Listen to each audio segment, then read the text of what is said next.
में हुए आतंकी हमले के बाद से ही भारत के तेवर बेहद सख्त दिखाई दे रहे हैं। पाकिस्तान के नागरिकों को देश छोड़ने के आदेश पहले ही जारी कर दिए गए थे और अब उनके वीजा रद्द किए जा रहे हैं। 27 अप्रैल को पाकिस्तानी नागरिकों के लिए जारी 14 कैटेगरी के वीजा रद्द कर दिए जाएंगे। गृह मंत्रालय के आदेश के मुताबिक सार्क वीजा रखने वालों को 26 अप्रैल तक भारत छोड़ देना है और अराइवल वीजा व्यापार, फिल्म, पत्रकार, ट्रांजिट, सम्मेलन, पर्वतारोहण, छात्र, आगंतुक, समूह पर्यटक और तीर्थ यात्री श्रेणी के वीजा रखने वालों को 27 अप्रैल तक भारत छोड़ना होगा।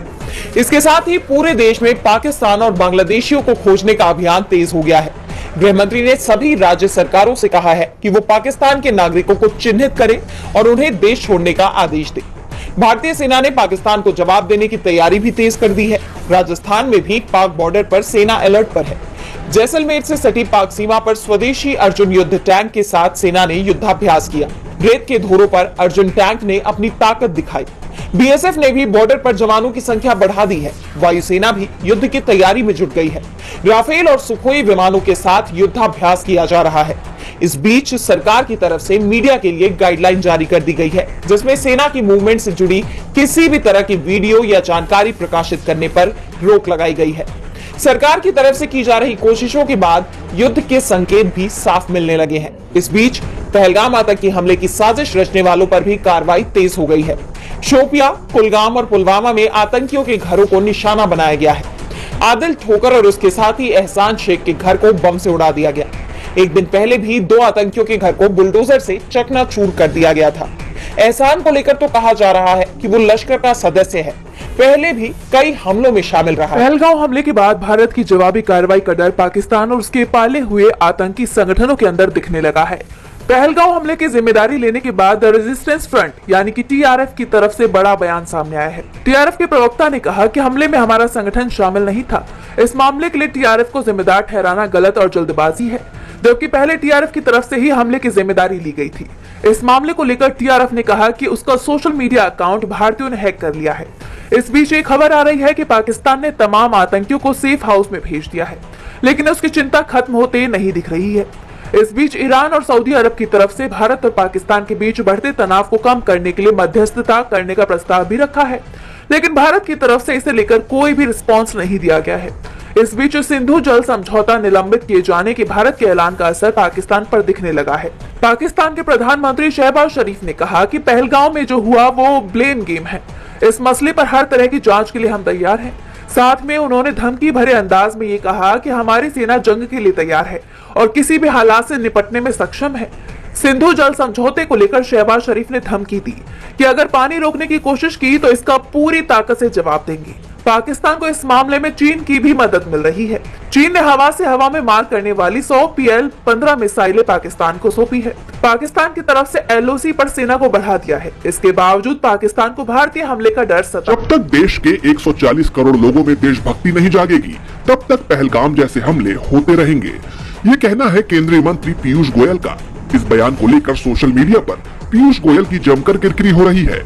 पीयूष गोयल ये बयान देते ही विपक्ष के निशाने पर आ गए हैं। पीयूष गोयल ने कहा था, जब तक 140 करोड़ भारतवासी देशभक्ति और राष्ट्रवाद को अपना परम धर्म मानते नहीं है, तब तक इस प्रकार की घटनाएं देश को परेशान करते रहेंगे। अब केंद्रीय मंत्री के इस बयान को लेकर कांग्रेस ने तीखा हमला बोला है। कांग्रेस ने अपने एक्स पोस्ट में लिखा, मोदी के मंत्री का साफ कहना है कि भारत के लोगों की वजह से आतंकी घटनाएं हो रही हैं, क्योंकि वो देशभक्त नहीं है। कहा सरकार को अपनी चूक की जिम्मेदारी लेनी चाहिए थी। उल्टा मोदी के मंत्री आतंकी हमले का ठीकरा जनता पर ही फोड़ रहे हैं, जनता को ही देशद्रोही बताने में लगे हैं। वहीं पार्टी प्रवक्ता पवन खेड़ा ने भी सवाल उठाया कि पहलगाम आतंकी हमले के बाद पिछले 4 दिन में किस नेता ने क्या किया या कहा। उन्होंने लिखा, राहुल जी घायलों से मिलने कश्मीर गए, मोदी जी चुनाव प्रचार करने बिहार गए। कांग्रेस ने सर्वदलीय बैठक की मांग की, बीजेपी ने सर्वदलीय बैठक में झूठ बोला। कांग्रेस ने सरकार से पाकिस्तान को 2 टूक जवाब देने को कहा। बीजेपी ने इस हमले के लिए देशवासियों में देशभक्ति की कमी को जिम्मेदार ठहरा दिया। मोदी के मंत्री के बयान और विपक्ष के आरोपों के बाद सवाल ये उठता है कि क्या सुरक्षा और खुफिया तंत्र की नाकामी के लिए देश की जनता जिम्मेदार है, क्योंकि यह बयान बीजेपी की कार्यशैली पर सवाल खड़े करता है। क्योंकि जब देश संकट में हो तब सरकार को जवाबदेही लेनी चाहिए, न कि जनता को दोष देना चाहिए। सभा में विपक्ष के नेता और कांग्रेस सांसद राहुल गांधी तेलंगाना में भारत शिखर सम्मेलन में शिरकत करने पहुंचे। यहाँ राहुल ने मौजूदा राजनीतिक माहौल पर चिंता जताई। उन्होंने कहा कि आज की राजनीति विपक्ष को कुचलने और मीडिया से समझौता करने की है। इस दौरान राहुल ने अपनी कन्याकुमारी से कश्मीर तक की भारत जोड़ो यात्रा का जिक्र करते हुए कहा कि इस दौरान उन्हें लोगों की बात सुनने की अहमियत समझ आई। उन्होंने कहा कि विपक्ष क्रोध, भय और घृणा में उलझा है, लेकिन कांग्रेस का फायदा लोगों को गहराई से सुनने में है। राहुल ने बताया कि यात्रा के दौरान उन्होंने बोलना कम और सुनना ज्यादा शुरू किया, जिससे उन्हें संवाद का नया तरीका मिला।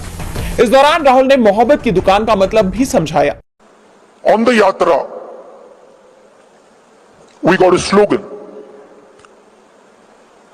The slogan in Hindi is "नफरत के बाजार में मोहब्बत की दुकान," which people who understand Hindi will speak, will translate. But what it basically means is that in a marketplace of hatred,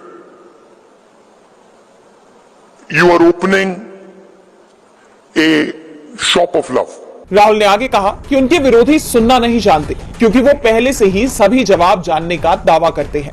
Rahul ने जोर देकर कहा कि असल में देश की जनता ही जानती है कि करना क्या है और नेताओं को उनकी बात ध्यान से सुननी चाहिए। सियासत में बड़े फेरबदल होने के संकेत मिलते दिख रहे हैं। राष्ट्रीय लोक जनशक्ति पार्टी के मुखिया पशुपति कुमार पारस इंडिया गठबंधन में शामिल हो सकते हैं। खबर है कि पशुपति पारस लालू प्रसाद यादव से मुलाकात करेंगे। लालू प्रसाद यादव की पार्टी से जुड़े नेताओं का कहना है कि आने वाले विधानसभा चुनावों में महागठबंधन आरएलजेपी को कुछ सीटें दे सकता है। उन्होंने तो यहां तक कहा कि हालांकि आरएलजेपी ने अभी तक कोई चुनाव नहीं लड़ा है, लेकिन हमें उम्मीद है कि पशुपति पारस चिराग पासवान के मतदाता आधार में सेंध लगाने में सफल होंगे। खासकर पासवान समुदाय के सदस्यों के बीच पारस को अपने पाले में शामिल करके आरजेडी, कांग्रेस और वाम दलों वाला महागठबंधन एनडीए के साथ अंतर को कम करना चाहता है। वहीं पशुपति कुमार पारस की नजरें इस वक्त आरक्षित सीटों पर है। बिहार विधानसभा चुनाव के हिसाब से देखें तो इन सीटों की कुल संख्या लगभग 38 है। इन सीटों पर दबदबा कायम करने के लिए चाचा भतीजा आतुर दिख रहे हैं। पशुपति कुमार पारस के लिए अब राजनीतिक अस्तित्व का सवाल है, तो वहीं पशुपति कुमार पारस अपना अस्तित्व बचाने की जुगत में लगे हुए हैं। और अगर पशुपति सच में इंडिया में शामिल होते हैं तो चिराग पासवान को बड़ी चुनौती का सामना करना पड़ सकता है। इस बीच मुकेश सहनी ने भी बड़ा बयान दिया है। वीआईपी पार्टी के सुप्रीमो मुकेश सहनी ने कहा है कि बीजेपी छोटी पार्टियों को खत्म करना चाहती है, इसलिए वो दिखावा कर रहे हैं कि मुकेश सहनी की पार्टी एनडीए में जा रही है, लेकिन ऐसा नहीं है। मुकेश सहनी ने कहा कि बीजेपी गरीबों की पार्टी को बर्दाश्त नहीं कर पा रही है, लेकिन बीजेपी जानती है कि मुकेश सहनी के बिना वे हार जाएंगे, इसलिए वे वीआईपी पार्टी को अपने साथ लाना चाहते हैं, लेकिन वीआईपी पार्टी ऐसा कभी नहीं करेगी। उन्होंने आगे कहा कि बीजेपी ने ही वीआईपी पार्टी को बर्बाद करने की कोशिश की थी। ऐसे में मुकेश सहनी बीजेपी के लिए चुनाव से पहले बड़ी सीएम देवेंद्र फडणवीस और डिप्टी सीएम एकनाथ शिंदे के बीच खटपट की खबरें एक बार फिर से जोर पकड़ने लगी हैं।